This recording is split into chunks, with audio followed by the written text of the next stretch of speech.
बाबा से निवेदन कर कर आओ। मुझे विश्वास है ज़्यादा से ज़्यादा अगर समय मेरे बाबा ने लिया ना तो 2 महीना, 1.5 महीना, 2.5 महीना, इससे ज़्यादा नहीं लेगा। बाबा कार्य सफल कर ही देगा, विश्वास रखकर। शिव एक बात श्रेष्ठता में कही गई है, सांप के फन में जहर होता है। बोलो सही है कि गलत है? मधुमक्खी के डंक में जहर होता है, सही है? बिच्छू की पूंछ में जहर होता है, पर मनुष्य जो छल करने वाला होता है, कपट करने वाला होता है, एक दूसरे को धोखा देने वाला, झूठ बोलने वाला, छल करने वाला जो होता है, उसके तो रोम रोम में जहर होता है। कब कहां से डसेगा मालूम ही नहीं पड़ पाएगा। पर सांप को तो पहचान कर कह दोगे कि यह काटने वाला है। बोलो सही है कि गलत है? बिच्छू को देखकर डर जाओगे कि यह काटने वाला है। मधुमक्खी का डंक देखकर डर जाओगे कि मधुमक्खी काटने वाली है। इंसान को कैसे पहचानोगे कि यह काटने वाला है? मनुष्य को कैसे पहचानोगे कि यह काटेगा? मानव को कैसे पहचानोगे कि यह काटेगा? हो सकता है तुम्हारे नजदीक में रहता हो, तुम्हारे साथ में रहता हो और कई वर्षों तक साथ रह रहा हो, कब काट जाएगा आपको मालूम पड़ेगा? नहीं, सांप को देखकर भर जाएगा कि इस काट सकता है, बिच्छू काट सकता है, सांप, ये मधुमक्खी मुझे डंक मार सकती है, पर मनुष्य को कैसे पहचानोगे? तो शिव महापुराण की कथा एक बात बहुत सुंदर कहती है कि जितने विषैली हैं मधुमक्खी शंकर जी के पास,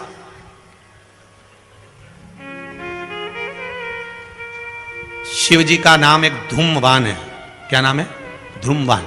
माता पार्वती का नाम एक धूमावती, जिनके पास में मधुमक्खी ढेर, पूरे शरीर के आसपास में मधुमक्खी है, धूमावती के।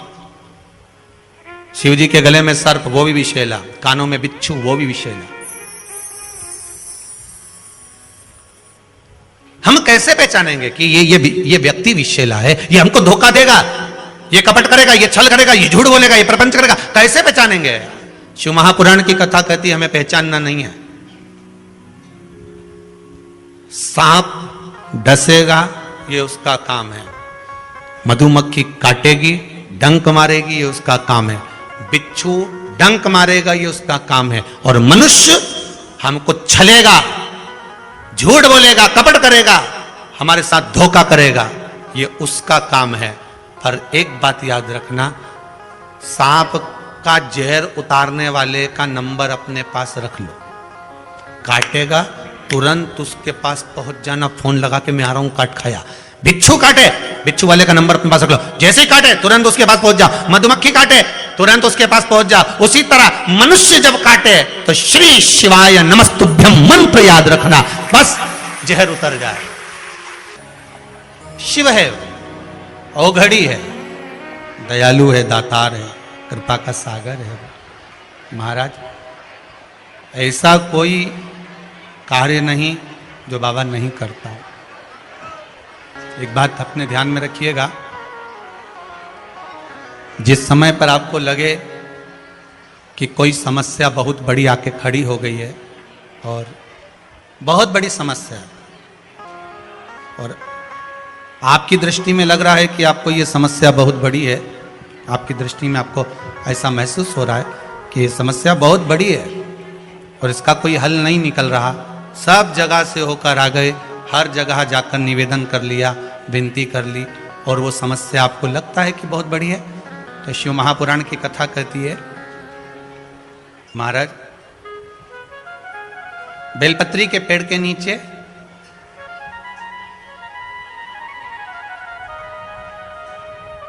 एक छोटा सा शिवलिंग का निर्माण करो। काय का निर्माण करना है? शिवलिंग का। अब बेलपत्री के पेड़ के नीचे आप अगर सोचो कि भाई मैं ब्राह्मण हूं, सफेद मिट्टी का शिवलिंग बनाना है, क्षत्रिय हूं, लाल मिट्टी का शिवलिंग बनाना है, या वैश्य हूं, पीली मिट्टी का शिवलिंग बनाना है, या शूद्र हूं तो काली मिट्टी का शिवलिंग का निर्माण करना है।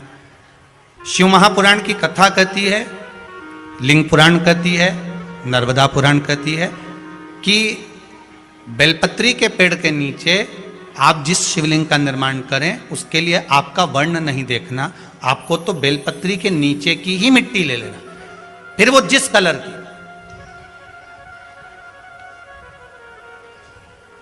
हाँ, अगर आप घर में शिवलिंग का निर्माण कर रहे हो तो आपको वर्ण देखकर मिट्टी लेना है कि हम ब्राह्मण है तो सफेद मिट्टी का शिवलिंग बना ले, वैश्य है पीली मिट्टी का बना ले, क्षत्रिय है लाल मिट्टी का बना ले, शूद्र है तो काली मिट्टी का बना ले।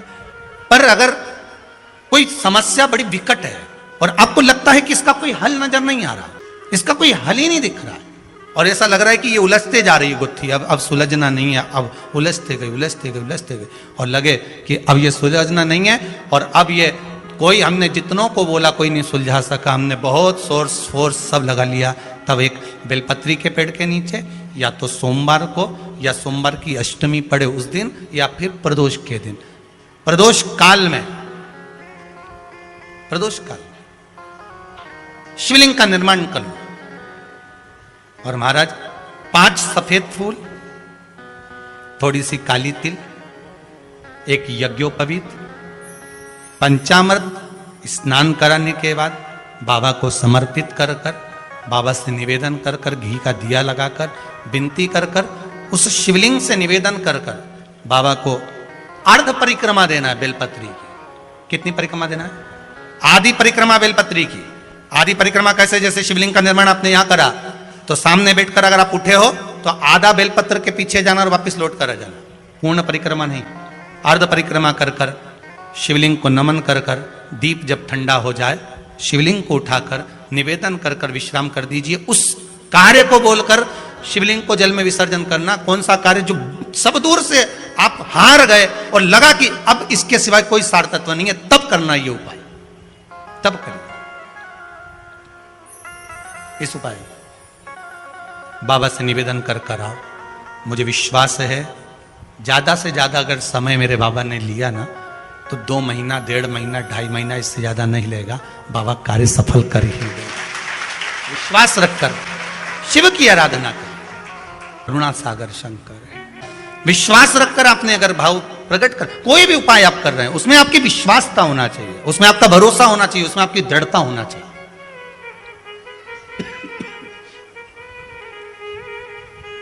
और यदि विश्वास प्रबल है, प्रेम जब अनंत हो गया, रोम रोम संत हो गया। विश्वास जब दृढ़ होता है तब भगवान मिलता जरूर है। आपका भरोसा अगर दृढ़ है। शिव महापुराण में वृंदा का चरित्र आता है।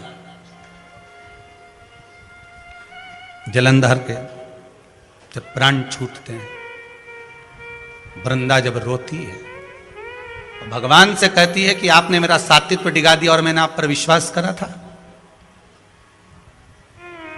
भगवान विष्णु ने कहा था कि वृंदा के पति को मारना है, तो शंकर भगवान कहते हैं शिव महापुराण में, मैं वृंदा के पति को नहीं मार सकता क्योंकि वो सात्वित्ववान है, उसकी सात्वित्वता की प्रखरता है, और किसी भी रूप में प्रखरता रहे। अगर आपकी दृढ़ता, आपका विश्वास अगर प्रबल है तो दुनिया में कौन बाल बक्का करेगा। एक माता जी की आदत थी, वो सुबह से उठती थी और जम जम के दरवाजा खोल के चिल्लाना चालू कर देती थी, जय हो भोलेनाथ, जय हो कुबेर भंडारी, जय हो महाकाल राजा, जय हो विश्वनाथ, बड़ी कृपा करी प्रभु आपने, बड़ी कृपा करी। खूब चिल्ला चिल्ला के बोले। आने वाले समय में वो एक माइक ले आई, ऐसा माइक ले आई, और उसने अपने अपने मोहल्ले में 2-3 जगह ऐसे डब्बे रखे ना, इसमें के 2-3 रख दिए घर की छत पे, और वहीं से चिल्लाए जम जम के। सुबेरे उठे और मुंह धोया नहीं धोया और बाहर आके चिल्ला। अब इसके कारण इसके पास में एक पड़ोसी रहता था, वो कभी भगवान को नहीं मानता था, इतना दुखी हो गया, इतना दुखी हो गया जिसके कारण परेशान हो गया। ये चिल्लाना चालू करे सुबह 5:30-6 बजे से। अब वो बेचारा बड़ा दुखी, किससे कहे, और वो झगड़ा करने आए तो ये लड़ने भी बैठ जाए। और लड़े कैसी? वो चिल्लाए, गालियां दे, और ये चिल्लाए वाह वाह प्रभु बड़ी कृपा करी। अब उसको और चिढ़ बैठे। बता, पड़ोसी बड़ा परेशान, कभी भगवान को मानता नहीं था, अगरबत्ती नहीं लगाए, धूप बत्ती नहीं लगाए, कभी दिया नहीं लगाए, कभी भगवान के धोख नहीं लगाए, बड़ा परेशान। अब एक दिन सवेरे सवेरे इसने माइक उठाया और चिल्ला के बोली शिवरात्रि के दिन, भोलेनाथ हर हर महादेव, जय महाकाल राजा, जय विश्वनाथ, बड़ी कृपा करी प्रभु, बड़ी कृपा करी, पर आज घर में खाने का कुछ नहीं है, मैं जा रही मंदिर, भोजन भेज देना भोलेनाथ। ये चली गई। इसके पड़ोसी ने सोचा आज इसको मजा चखाता हूं सही तरह से। वो बाजार गया, आटा चावल दाल शक्कर घी नॉन मिर्ची सब ले आया, इसके आंगन में इसके दरवाजे पर रख दिया। ये आई, इसने अंदर गई, जो देखा तो कहा दाल चावल सब्जी राई नॉन मिर्ची सब रखा था। फिर माइक लाई उठा के, फिर लाई, फिर चिल्लाने लगी, हर हर महादेव, वारे महादेव, जय हो मेरे महाकाल राजा, जय हो मेरे काशी विश्वनाथ, जय हो मेरे कुबेर भंडारी, बड़ी कृपा कर दी, खाने का सामान भेज दिया, बड़ी कृपा करी। इतने में पड़ोसी दौड़ कर आया, मूर्खों जैसी बात मत कर, कोई भगवान भगवान नहीं आया, वो तो मैं ला कर रखा, वो तो मैंने ला के रखा, तू तो भगवान से कह के गई थी, कहां का भगवान आ गया। इतने में इसने फिर माइक उठाया, हर हर महादेव, जय हो महाकाल राजा की, जय हो काशी विश्वनाथ की, जा खोलने से भी दान करवा दिया। गजब, ये कभी महादेव के नहीं माने, इसे आटा चावल दिलवा दिया, बड़ी गजब कृपा कर, बड़ी गजब। उसने कहा तेरा भगवान आया था देने, मैंने रखा, मेरा जय जयकार कर। उसने कहा मैंने तो महादेव से कहा था, महादेव ने तुझे कहा, तूने लाके रखा, सब महादेव ही तो कर रहे हैं, हम तो केवल निमित्त मात्र। नहीं तो तेरे जैसा रोज सुबह उठ के गाली बके, अब शब्द बोले, ताने दे, आज आटा चावल दे, पर तूने